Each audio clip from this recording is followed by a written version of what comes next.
Le département est un des acteurs de l'aménagement foncier rural, exemple à Moëlan-sur-Mer d'un programme visant à remettre en exploitation d'anciennes terres agricoles en friche à proximité du littoral.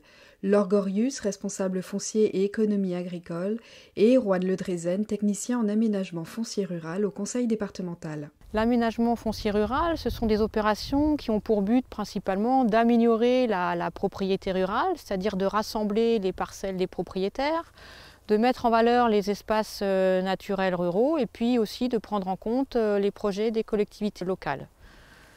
Donc ici nous sommes sur la commune de Moëlan-sur-Mer et c'est une opération un petit peu particulière qui a été mise en place à la demande de la mairie parce que nous avons, vous le voyez derrière moi, des friches en fait sur ce territoire en bord de mer.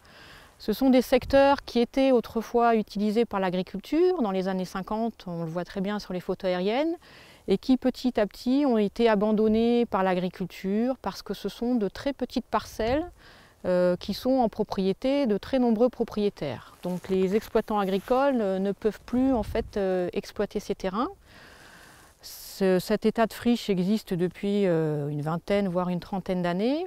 Et en 2014, la mairie a demandé au département et aux autres partenaires, à la Chambre d'agriculture, au préfet, de trouver un petit peu des solutions pour remettre en valeur ces espaces. Le code rural prévoit une procédure qui s'appelle la mise en valeur des terres incultes et qui permet à terme à monsieur le préfet d'accorder une autorisation d'exploiter à des exploitants qui peuvent venir du coup exploiter les terrains comme s'ils avaient un bail. Donc le but de cette procédure, c'est bien de remettre des exploitants agricoles sur ces terrains. La difficulté de ces espaces aujourd'hui enfrichés, c'est qu'ils n'ont plus de valorisation économique. Les paysages en fait se banalisent, on ne voit plus la mer de beaucoup d'endroits. Et puis l'été, s'il fait très sec, il peut y avoir des risques d'incendie importants. Et on a un certain nombre de secteurs comme ça qui sont concernés dans le département. La presqu'île de Crozon, les îles sur Ouessant, aujourd'hui vous n'avez plus d'exploitants agricoles et les terrains partent de la même façon en friche. Plougastel d'Aoulas c'en est un autre exemple. Donc on a comme ça pas mal de secteurs littoraux qui petit à petit sont abandonnés par l'agriculture. L'objectif c'est de pouvoir réinstaller les exploitants, si possible bien sûr des jeunes qui sont toujours à la recherche aujourd'hui de terrain. On manque toujours de terres agricoles aujourd'hui.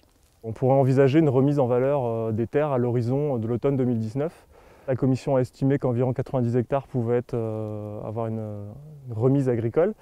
Combien d'exploitants pourraient venir sur ces terres? C'est un petit peu compliqué en fonction du système d'exploitation. Si on est sur des systèmes d'élevage, c'est sûr que ça va nécessiter plus d'espace, mais si on est sur du maraîchage, des choses un peu moins conventionnelles, on peut avoir un nombre assez important.